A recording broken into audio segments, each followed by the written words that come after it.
Hey guys, this is OddOneGaming. This is going to be another Raid Shadow Legends video. In today's video, we're going to talk about what's happening this weekend and including today, and pretty much I'm going to cover the usual question: should you be summoning this weekend or not?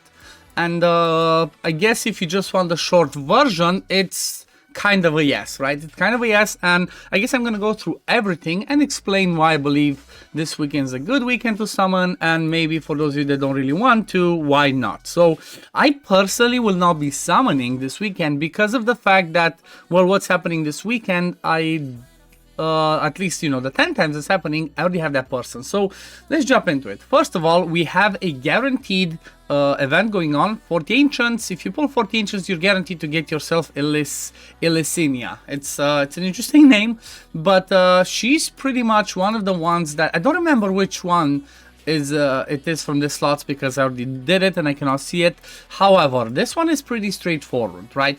If Elisinia, or Elisinia, however you read this, if she's one of the ones, or if she's like the only one, or at least even one of the ones that you are missing for doing the Lady Mikage fusion, I would 100% say go for it. Commit even your gems if you have to, because getting Lady Mikage is just game changing, right? She's one of the best champions in the game that you can get, and considering that, it's one of the easiest ways that we can get ourselves a sort of free mythic champion, you 100% want to go and get her, right? Like, I already made a dedicated video on Lady Mikage a while back. She's just amazing as a support, and ally attacker, buff, debuff extender, and decreaser. Then she's really amazing in her alternate form for arena, so she's just overall a unit. And also, considering the changes that have recently happened for Hydra, the ally attack that she brings on the A3 is just massive. Like, again, I've not perfectly done the testing yet. I have to check that on the test server, but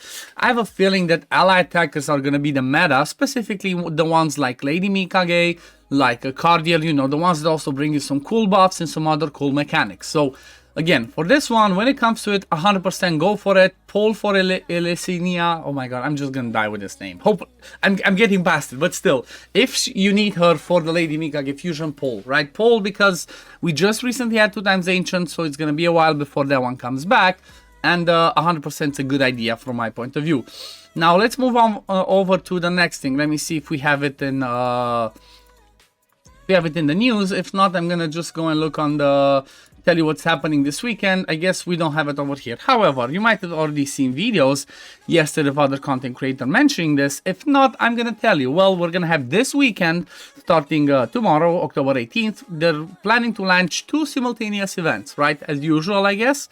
We're gonna have 2 times on Sacred Shards, right? One of the best times to summon Sacreds. Obviously, if there's a guaranteed or a 1+1, that's better from my point of view. But still, that's not happening.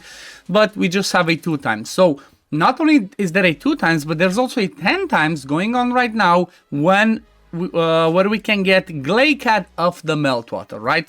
The duration of the 10 times is gonna be 1 day shorter, which means you can only have the 10 times on for Friday and for Saturday. Well, who's Glaicad? Let's have a look at him.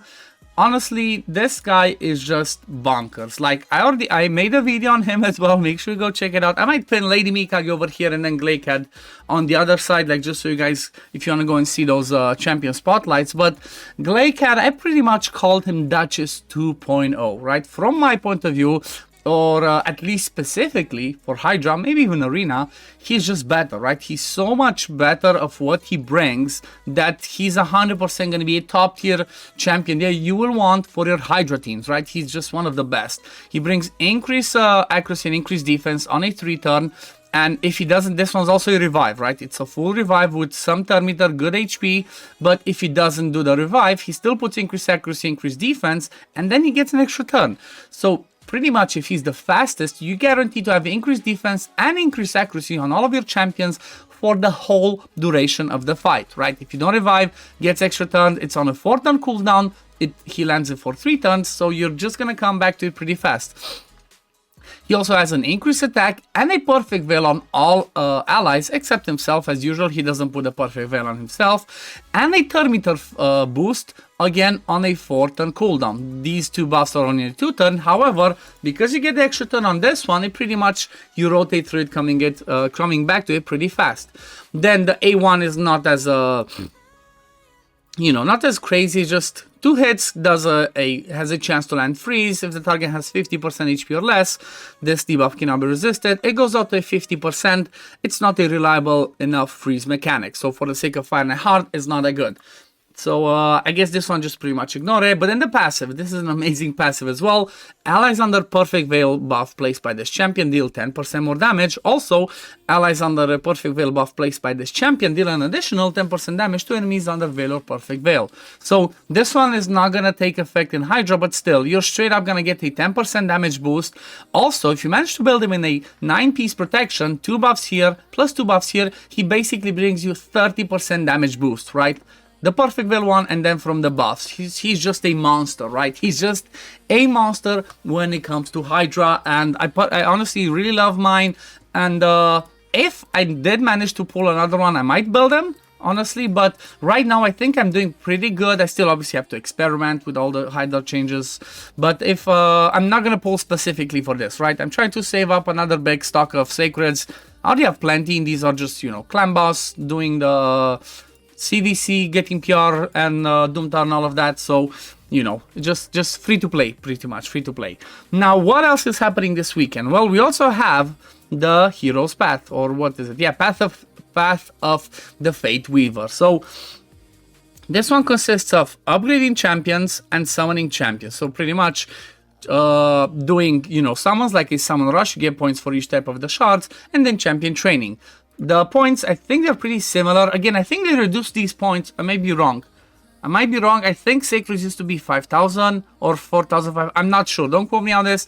Not 100% sure, but still. The points are, if you do decide to pull Sacreds for Glaicad, which again, I pretty much suggest people do it because Glaicad is amazing, you're going to get yourself some points for this one. And now it comes the subject of, well, do you really care about the Path of the Fateweaver?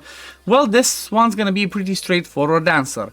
If you do have, what's her name, Freya, right? If you did pull a Freya, getting a 5-star soul for her is gonna be amazing, right? It's gonna be amazing, and it's definitely gonna be a massive boost. It's gonna cost a lot. Like if we do, let me see if I can do some quick math. Let me get my trusty calculator in there. Maybe I should have done the math before, but let's say we start with 300 on the right side, plus 500, plus 750, plus 1,000. Okay, let's just move a little bit down. We're gonna need to get how many keys? 1, 2, and then one of those ones from there, or like 1 and then 1 from the bottom. Okay, so let's see. Where did I get at? I added the... Why does it not show me what I did? Okay, the last one that I did added 1,000, so let's keep going down. Plus 2,000, plus 3,500, plus, let's see, the key is 1,000. Okay, plus the key 1,000, plus 6,000. Again, this might be boring and annoying, I'm sorry.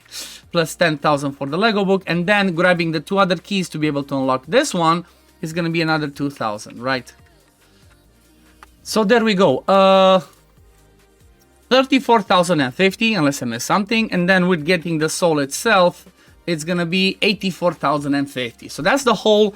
That's all the points that you need to grab yourself 3 keys to unlock this, and then get the soul itself. So if we split this, right? Let's see, we split this by only pulling Sacreds.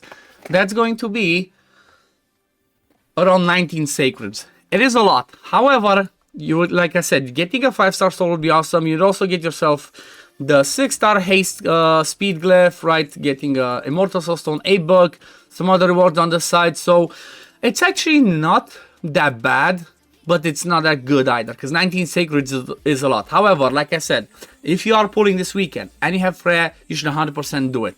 Obviously, if you don't have Freya, I don't think I would go for the soul. I think I would just grab the other stuff. I'd get the Eternal Soul Stone, maybe the Mythic Book, Legendary Tomes, any other rewards that you're gonna get. So yeah, this is definitely, from my point of view, it's one of those weekends where it might be a good idea to pull those Sacreds.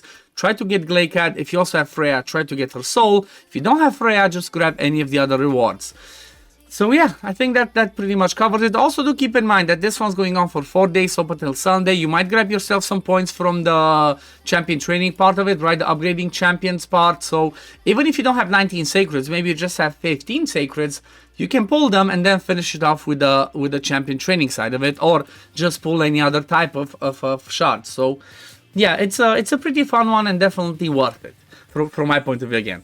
But yeah, this is gonna be it for today, guys. Thank you all for watching. As always, if you do enjoy my content, don't forget to like this video, subscribe to the channel to see when I upload next, and I'm gonna see you on the next one. Peace, love, take care, everyone. Bye, guys.